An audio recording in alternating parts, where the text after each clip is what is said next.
Welcome to everybody to our Green Party press conference. And on this press conference, we're featuring three Greens who run for federal office. Around the world, there are Green parties in about 100 countries, and there are Greens elected to federal office, over 300, in about 25 to 30 countries around the world. And they're elected in other countries because there they have systems of proportional representation, where if a party gets a certain percentage of the vote, they win that percentage of the seats. In the United States, Green candidates for state and federal office often win percentages that would elect Greens in other countries, but under our US winner-take-all single-seat district system, those Greens aren't elected. But it doesn't mean that they don't have great things to say. And we're here today to hear from three of them, two for US Senate and one for the United States House of Representatives. For US Senate, we have Ibrahim Taher from Oregon, we have Madeline Hoffman from New Jersey, and Harry Berger running for US House in New York. We're going to start with Ibrahim. Welcome. And why are you running for US Senate in Oregon? Well, thank you for having me, and thank you for organizing this. I'm running for the U.S. Senate in Oregon because they have three major issues, and those issues, unfortunately, is not being presented by most of the parties that are active in the political scene in the country.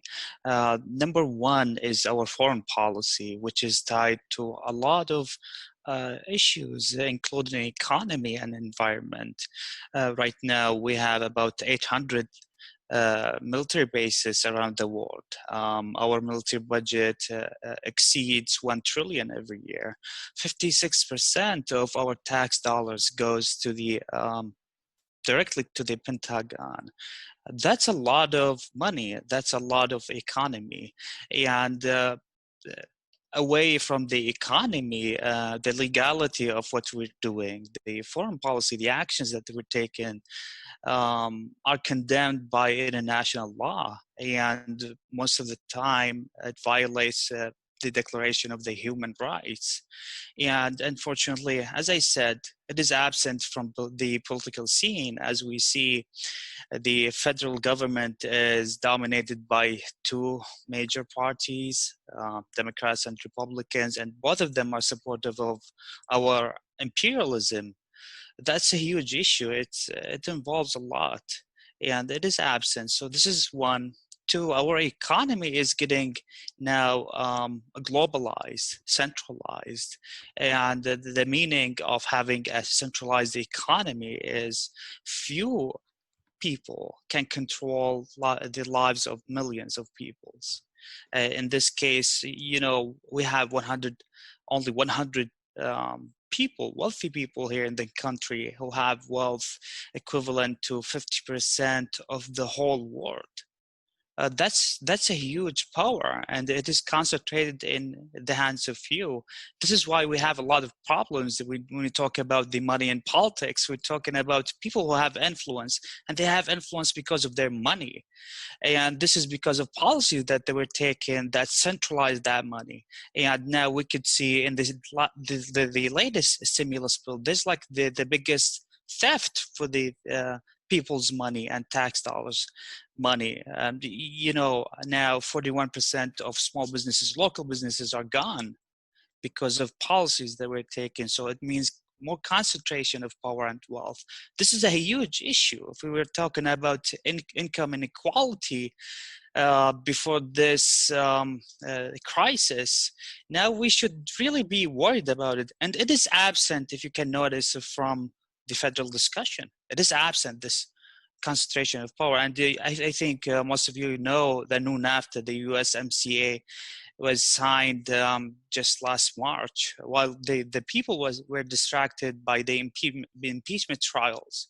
They signed it and passed it and ratified it into law.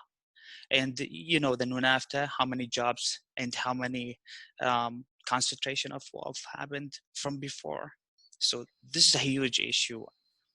Thank you for that, Harry. Ibrahim, I didn't ask you before, who are you running against? Well, I'm running against Jeff Merkley. viewed like one of the most progressive people in the country, mostly because the media doesn't talk about his records, although they are public records. Everyone can access them, but nobody's talking about them. So there's no awareness about his records, including his records on foreign policy, which is very bad. He supported every war Obama waged, including Yemen, and he stood against it in 2016. And most of the people don't know that. Anyhow, so that's Jeff Yeah, well, Merkley. let me just ask you a bit about following up on foreign policy. You were talking before about the U.S. is violating international law, and we've got a president that says America first, and we don't need to listen to these other countries to telling us what to do. Why is closing a lot of the international bases the United States has and bringing some of that money home, is that America first to you? How is that different? Why should we listen to international law? I get from your question there's something special about this president. There's not. It's all of our presidents since Reagan.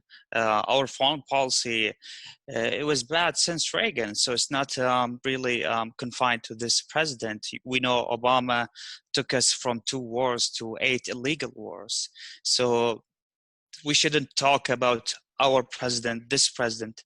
Actually, he tried to close the Germany military base, but Democrats opposed it. He tried twice to get out of Syria. Democrats opposed it. We don't know about his intention, but he declared it, and the opposition came from Democrats. So let's get out of this context of Democrats are better than Republicans with foreign policy. They're the same. So anyhow, America first should be ethical first.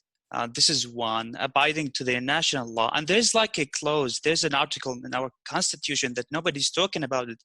So it is our constitution, Article 6 in our constitution demands the Congress to abide by every treaty we have signed on. So one of the biggest treaties that we actually co-authored is the UN Charter, which obligates every country to respect the sovereignty of other countries. And so if we want to really live up to our constitution, if we want to protect our constitution and put it first, let's protect Article 6 of the Constitution. This article meant to maintain the peace in the world. So it's not about just a law. It's about maintaining peace, about protecting human rights. So yes, part of making America first, having America first, and above anything else is protecting our Constitution. And you cannot claim that without really protecting all of the Constitution. You don't cherry pick from it. Great. Ibrahim, 60 vote rule, filibuster, keep it, get rid of it. Supreme Court justice. When you talk about just one procedure in the Senate, one procedure in the Congress, we're not talking about the biggest picture. So even if you fix, let's say, if you fix the filibuster, if you fix this voting rule, are you going to fix the whole Congress? The answer is no. So we don't need to discuss a lot of these procedural issues. We need to discuss how do we fix the whole Congress. But yeah, the filibuster is not democratic. We have an issue with land distribution and people representation. And I don't know how to fix it because it's complicated. I have looked at it, whether the Senate is fairly representing small states versus big states. And when we talk about this representation, we're talking about people's life pertaining to their land. So we're not talking about objectively about land issues, economic issues, like something is not related to people. It is related to people. So how do we fix these problems? We need to have a deeper discussion because we need to protect people's right within themselves and within the place that they live in. So this is my answer. Thank you. If you could write the next COVID-19 response bill, Mm. what would be your 2 or 3 major points that would be in that bill? And not looking back to what we should have done in March, but where we are today. And then the second question is, if we come out of Saturday tomorrow with a nominee, with a president and vice presidential nominee, how do you see working with that campaign at all in your area? So let's go back to the West and go back to Ibrahim and both of those questions. What kind of bill? What are the main points of the bill you would write for a COVID-19 response? If you can give me like just 1 minute, 1 more minute to explain it. Since before the COVID, 78% of the people live from a paycheck to a paycheck. 50% of the people doesn't have $500 in case of emergency. 12% of the people live under the fixed poverty line. And then the COVID thing started with the lockdowns and the shutdowns of the economy and the lack of the earlier assessment of the COVID. What is happening now is we reached a point that 40 million people are without jobs. 41% of small businesses are being destroyed. And when we look at the stimulus bill, we could see there's nothing for the small businesses. 4.5 trillions went a giveaway for big corporations, and for small businesses, it's only 1 month worth of payroll. And it is a loan if they can keep their employees. So 1 month out of 4 months. So this is what they give for small businesses. And I think you've heard like last week about the PPP loans, how the rich people also used it. The thing is, the bonus of the unemployment insurance is going to end this month. The moratoriums and on evictions and foreclosures ended last month. We are heading toward a disaster, but nobody's talking about it because at least 50% of those who are unemployed right now cannot live without that bonus, and we don't have it right now. So first, we need to fix the small businesses economy and extend the bonus until we can revive those small businesses and create more jobs. Second, we need to demand an investigation about what's happened, because I've looked at the statistic coming from different states and for the whole country. There's like an artificial steep in the deaths, and when you analyze it, it's coming because of protocols happened mainly to manage the older population that has died.